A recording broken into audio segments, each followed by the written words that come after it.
There are multiple missed opportunities for interchanges between different transport routes, but I think the most missed opportunity ever is at Park Royal, where the Piccadilly and Central lines cross each other but don't connect properly. In this video, I wanted to analyze the potential for such an interchange like this, and whether it can be justified. And if you do enjoy this video and want to see more content like this, make sure to subscribe to the channel. I have more explainers on the way.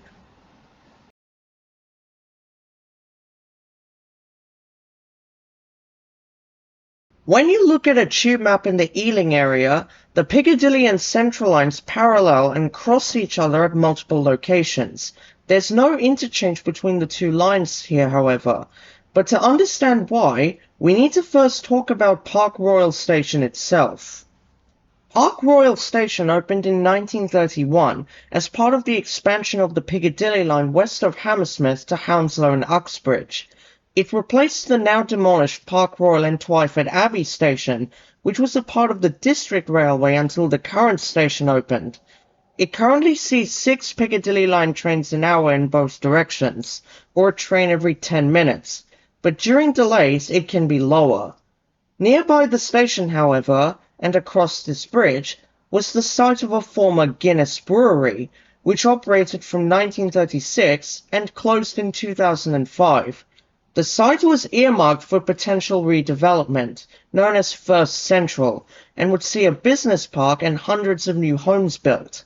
Funnily enough, a Central Line station was planned as part of the development, and had quite a long history.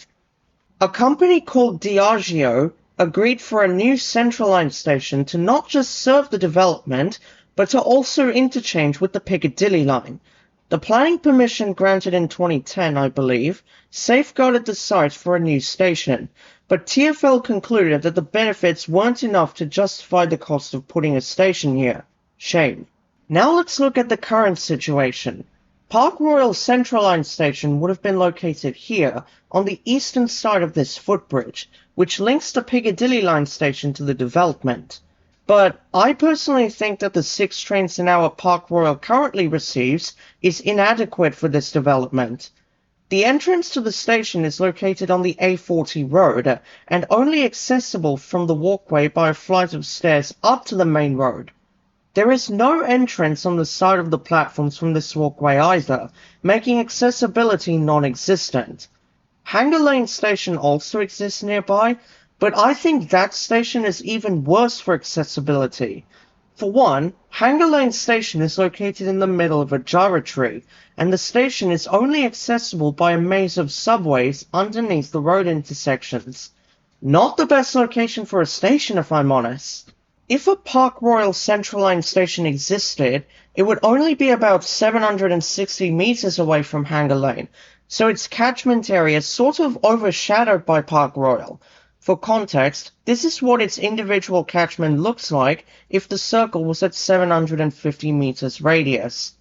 There aren't much residential areas nearby that could benefit with a Hanger Lane station existing if Park Royal Central Line station was open, and the attraction of the Elizabeth line at Ealing Broadway.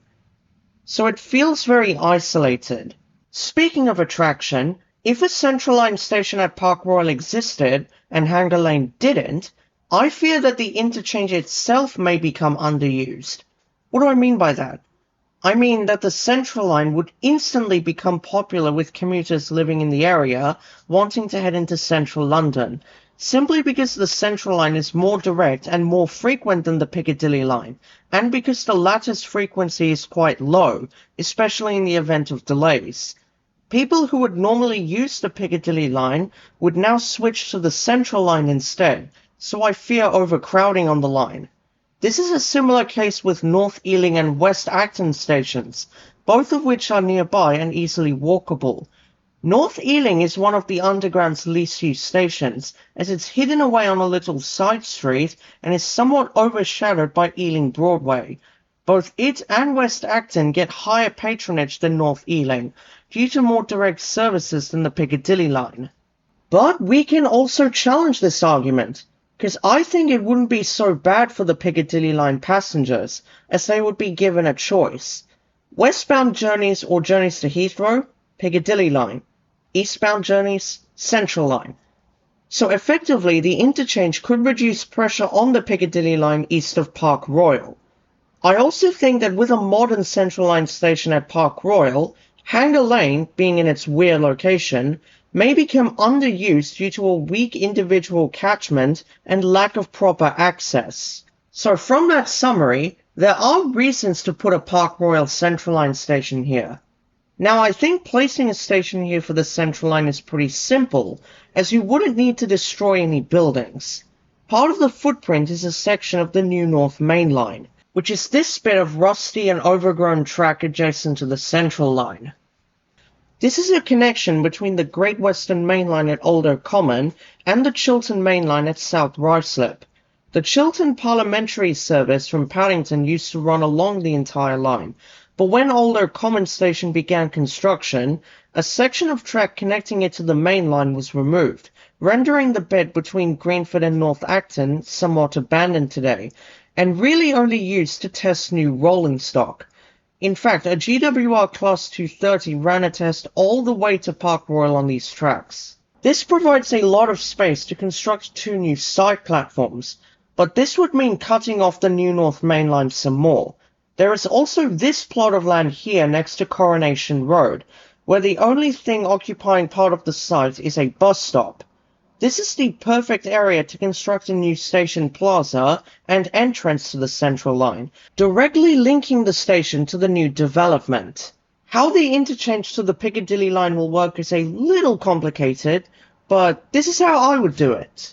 I would replace the existing Mason's Green Lane and bridge to have 2 separate sides, one of which would be a paid side for interchange-only customers, while the other side would act as a public footpath, acting as public access for pedestrians and cyclists. And by the way, just for further context, the line in light blue access the interchange-only walkway, while the line in black is the public footpath. And the interchange-only bridge at the Central Line station will be slightly higher than the walkway in order to accommodate lifts and stairs down to the platform.